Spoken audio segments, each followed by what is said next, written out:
Kuna mto mmoja Afrika Mashariki ambao haupigi kelele, hauanguki kwa maporomoko makubwa, wala haujulikani kwa urefu wake. Lakini kila mwaka mto huu hugeuka kuwa mstari mwembamba kati ya uhai na kifo. Huu ni mto unaoshuhudia maelfu ya viumbe wakivuka, wengine wakinusurika, wengine wakipotea milele. Ni mto ambao maji yake hayabebi tu tope na mimea, bali yanabeba hofu, matumaini na mapambano ya asili. Huu ni mto Mara. Je, unajua nini kuhusu mto Mara na nini kilichojificha ndani ya mto huu? Fuatana nami kwenye simulizi ya ajabu ya mto wa damu, mapambano ya uhai na kifo. Karibu The Storyside.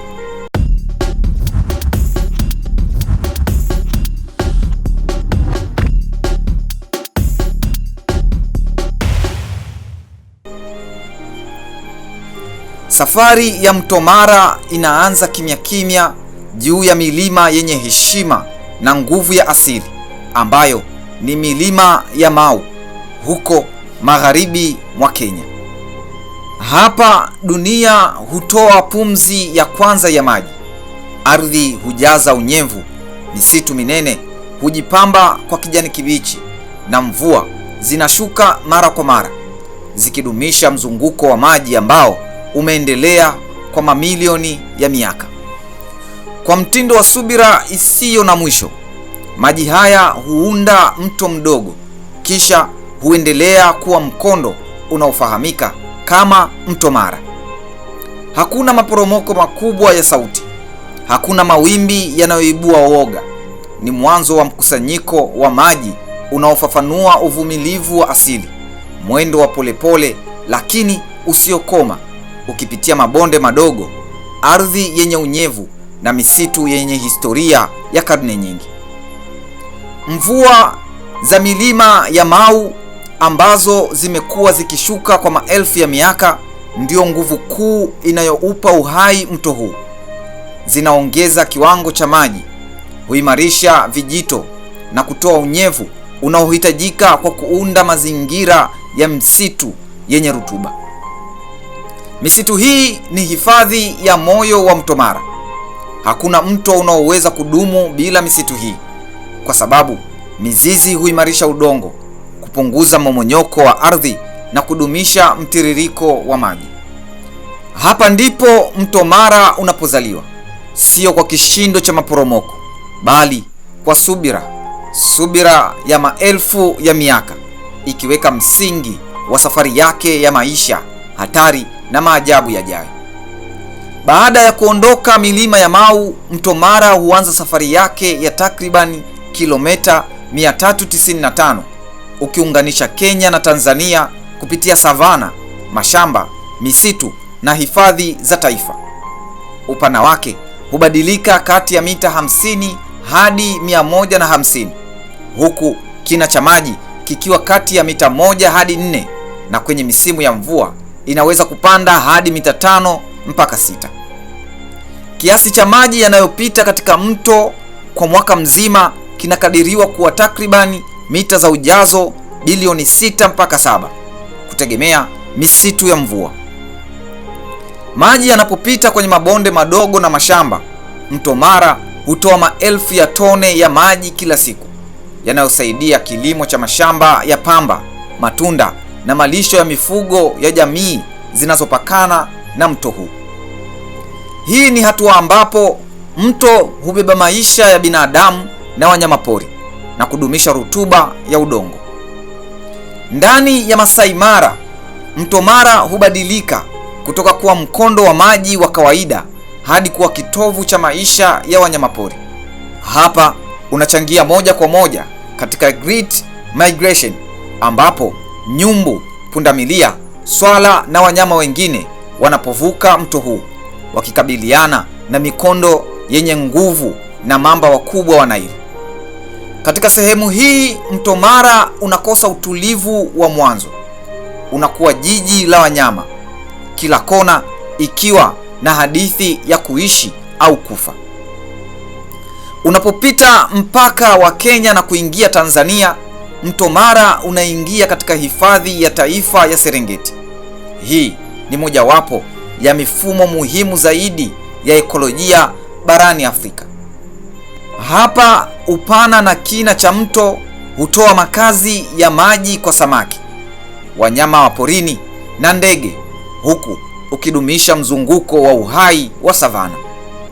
Maji ya mto Mara yanaendelea kustawisha mazingira ya kijani na udongo wa rutuba na kuhakikisha wanyama wanapata malisho ya kutosha. Hatimaye, baada ya kuunganisha ardhi ya Kenya na Tanzania, mto Mara humwaga maji yake katika ziwa Victoria. Hili ni ziwa kubwa zaidi barani Afrika. Hapa maji yanachanganyika na mito mingine midogo kuunda mfumo mzima wa maji unaowezesha maisha ya mamilioni ya watu, wanyama na mimea ya majini. Kiasi cha maji yanayofika ziwa Victoria kutoka mto Mara ni sehemu muhimu ya mzunguko wa maji ya ziwa unaohakikisha usalama wa ekolojia na kilimo katika mikoa ya jirani. Ingawa mto Mara hauwezi kulinganishwa na mto Nile au mto Kongo kwa urefu, ila kila kilomita yake ina uzito mkubwa wa maisha. Kutoka kwenye vijito vya Mau, mashamba ya Masai Mara mpaka Serengeti hadi ziwa Victoria, kila tone la maji ni ushahidi wa uvumilivu wa asili, uhai wa wanyama na ustawi wa jamii za binadamu. Ni mto mdogo kwa ukubwa, lakini mkubwa kwa historia, ekolojia na simulizi ya maisha. Mto Mara haujajenga historia kwa maneno ya wanadamu. Huu ni mto unaoandika simulizi zake kwa maji, mikondo na mapambano ya asili. Kila mwaka una matukio mawili yanayojirudia ambayo hufanya mto huu kuwa maarufu duniani, na matukio yake kuwa ya kuogofya, kushangaza na kuvutia. Ni mto unaoonesha maana ya uhai, hatari na mashujaa wa porini, huku kila tone likiwa shuhuda wa mara nyingi za maisha na kifo. Hapa simulizi ya mto Mara hubadilika kutoka kwenye utulivu wa misitu ya Mau na savana za Serengeti hadi mikondo yenye nguvu inayohitaji ujasiri wa wanyamapori. Hii ni safari ambayo kila mwaka hubeba mamilioni ya maisha ya wanyama. Tukio la kwanza ni The Great Migration. Kila mwaka zaidi ya wanyama milioni 2, wengi wao wakiwa ni nyumbu, pundamilia, swala na wanyama wengine, wanalazimika kuvuka mto Mara wakikimbia hatari ya ukame na kutafuta malisho mapya. Hapa hakuna daraja, hakuna njia salama.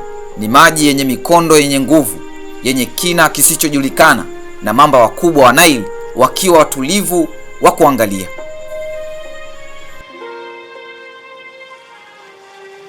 Mto Mara hugeuka kuwa uwanja wa uamuzi wa kimaisha. Wengine huvuka salama wakipita kwa mwendo wa subira na bahati. Wengine huvutwa na mikondo yenye nguvu wakipotea kwa muda au milele. Wengine huliwa wakifanya mto huu kuwa shahidi wa hatari ya asili na sheria ya uhai.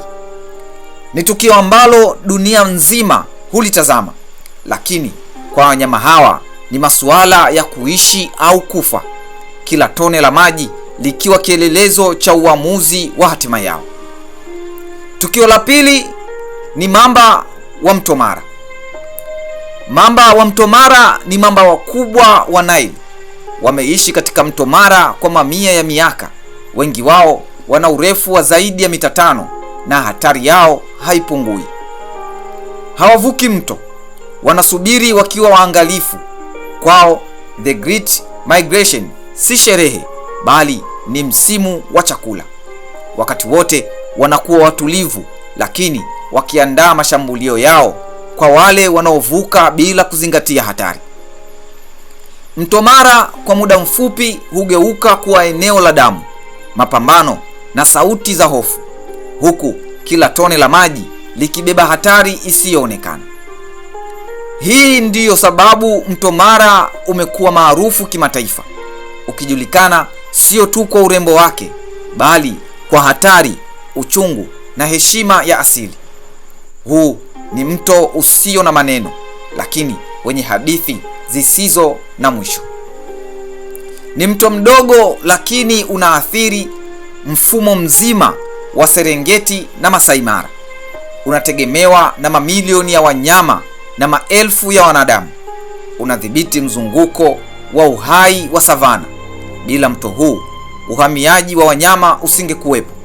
Ni mto unaoonyesha sheria kali za asili bila huruma. Kwa jamii za Maasai wa Kenya na Tanzania, mto Mara ni chanzo cha maji, mifugo na utambulisho wa kitamaduni. Kwa wakulima ni maji ya mashamba, kwa wanyamapori ni uhai, kwa dunia ni hazina ya urithi wa asili. Lakini mto huu uko hatarini. Ukataji wa misitu ya Mau, uchafuzi na ongezeko la watu vinaanza kupunguzia nguvu. Mto Mara hauongei, lakini kila mwaka unatufundisha somo lile lile, ya kwamba maisha hayana uhakika na uhai ni mapambano. Ni mto ambao hauandiki historia kwa maneno, bali kwa damu, maji na mwendo wa vizazi vya wanyama. Na kadiri unavyoendelea kutiririka, mto Mara unabaki kuwa moja ya simulizi hai zaidi duniani, mahali ambapo asili huamua nani aishi na nani afe. Je, unafahamu nini kuhusu mto Mara? Tuambie maoni yako kwenye comment. The Storyside tunakusimulia kila hadithi za Afrika na dunia kwa namna isiyosahaulika. Ni mahali ambapo tunafanya historia haiishi, bali inaishi kupitia simulizi zetu. Usisahau kusubscribe, kulike na kushare simulizi hii kwa wengine. Tuonane kwenye simulizi inayofuata hapa The Storyside.